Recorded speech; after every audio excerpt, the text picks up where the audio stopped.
cryptocurrency and the world's largest exchange of it. Who could that be? Well, it doesn't take too long to figure that out. Going to CoinGecko and looking at crypto exchanges, we can see this exchange makes the other look small in comparison. Binance is number one, and it's doing over 24 billion in 24-hour volume, while the next biggest FTX is doing just 2.7 billion. Actually, Binance has more volume than all of the top 10 exchanges combined.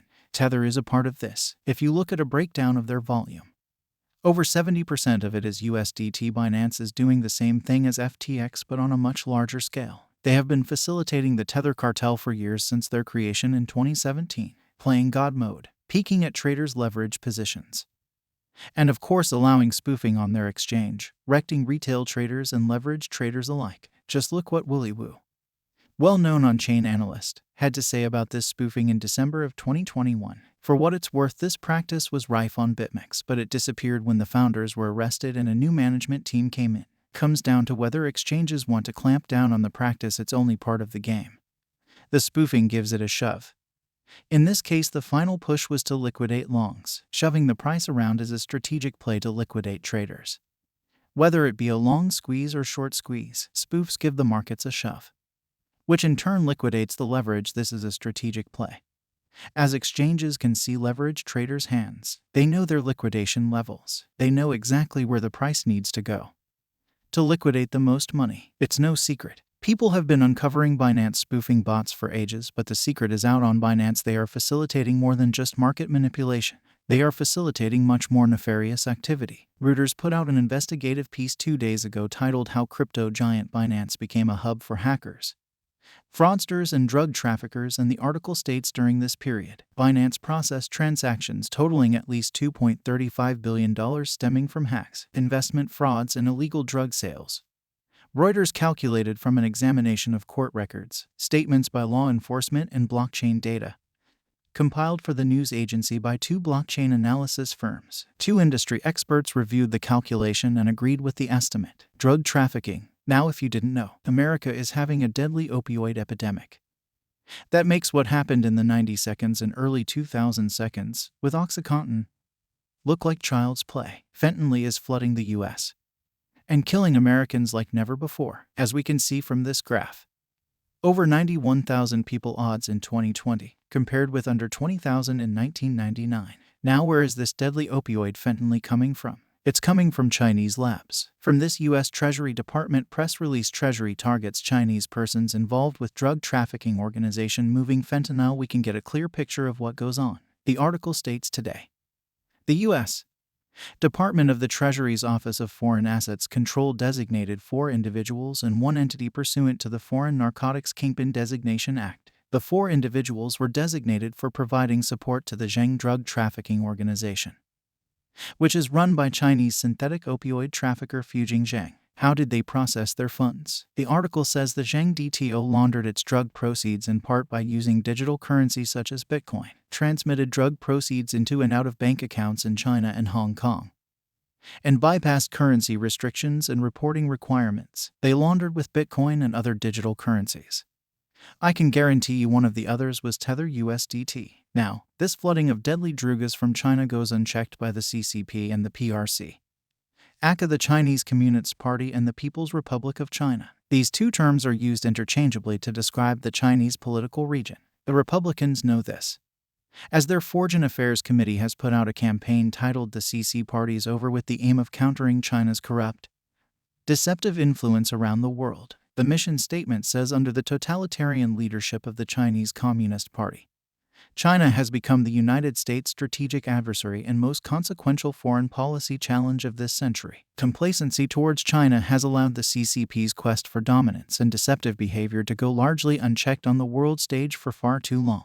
This campaign will help educate the American public and others about the CCP's threat to our values and interests across various domains, including security, academia, commerce, technology, and governance. Now, guess what is 1 key points in addressing the threat of the CCP? Holding the PRC, the People's Republic of China, accountable for poisoning America with fentanyl. So is Binance connected and possibly controlled by the CCP? Well, there are some proponents who think that this is true. Guo Wengui, Aka Miles Guo is an exiled Chinese billionaire businessman who became a political activist and controls Beijing Zenith Holdings. At the peak of his career, he was the 73rd richest person in China, although he has turned against his former country. Since the beginning of 2017, Guo has been in a self-imposed exile in New York City, where he has continued to conduct a political agenda to bring attention to corruption in the Chinese political system. Let's just what Miles Guo had to say just last month regarding Binance. 这一看就是共产党的这个影子，就像那个毕安一样。请问毕安赵长鹏办公室在哪儿啊？你们知道吗？他住哪儿你知道吗？赵长鹏是公开在任何地方说我是没有办公室固定地址的，我也没有固定的家庭住址。他在今年这2个月以前，他是没有任何执照，他完全是非法的。一个完全没有办公室，一个没有固定家庭住址、没有执照的人，赵长鹏，他能5000万人注册也好，3000万注册，1000万有销售户也好，咱不说，你去想想，他突然哪天消失了，你上哪找他去？那你请问你们知道七哥住哪儿吧？你知道七哥是在哪儿吧？喜兰楚你们知道在哪儿吧？这是多大的不同呢？一个完全不承担法律责任，没有任何合法性，一个完全跟共产党勾兑的人，就被几千万人相信。你看看赵长鹏的毕安啥时候开始的？啊，都是在3、4年前同时间共产党布的局。So Miles Guo, who has been exposing the CCP for years, thinks Binance is controlled by them laid out by the CCP years ago, when they were incepted. Well, if you think Binance still doesn't have connections to China, let me just blow your mind. Going to a Helen Hai's LinkedIn, we can see she is high up in the Binance rankings. She is the leader of the Binance charity.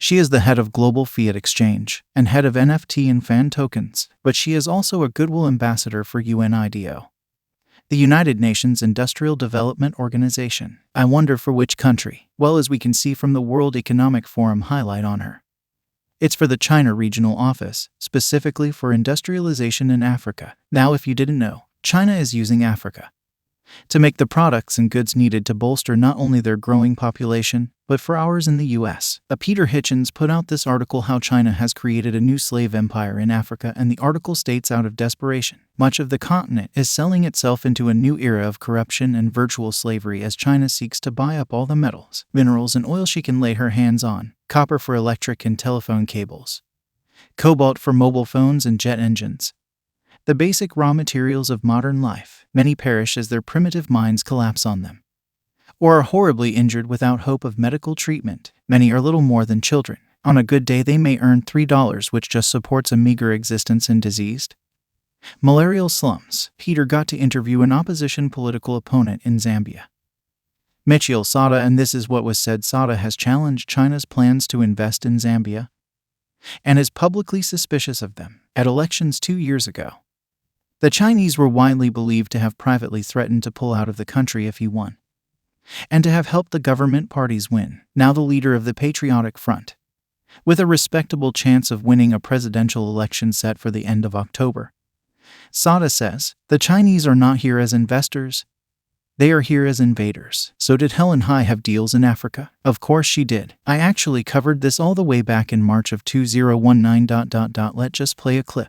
Then there is this Breaker Mag article from Corin Faith titled Binance's new charity head ran a factory where workers made less than $50 per month, the article states. Before founding her own company, Hai worked for Chinese shoe manufacturer Huajian Group, which operates a large factory in an industrial zone outside Addis Ababa, and which has been criticized for the conditions it imposes on employees in both China and Ethiopia. Last year, Huajian Group made headlines when a Chinese activist was arrested after going undercover to investigate labor abuses at a factory in China. There are suggestions that some of the same conditions were present in the Ethiopian factory which Helen Hai set up. In a video news segment from 2012, Hai discusses Huajian Group's factory in Addis Ababa. She explains that local workers will often spend all of their month's wages within 2 weeks of getting pay. This is typical lack of discipline. She says, in China, over the years, we've developed remedies to overcome this. In 2012, a report from a French news station found that workers in the Huajian factory in Ethiopia made the equivalent of around $45 per month, making it difficult for them to cover living costs in the capital. In the news broadcast, the sum was described as around 10% of what a Chinese worker would make for the same job. The CCP is taking over Africa.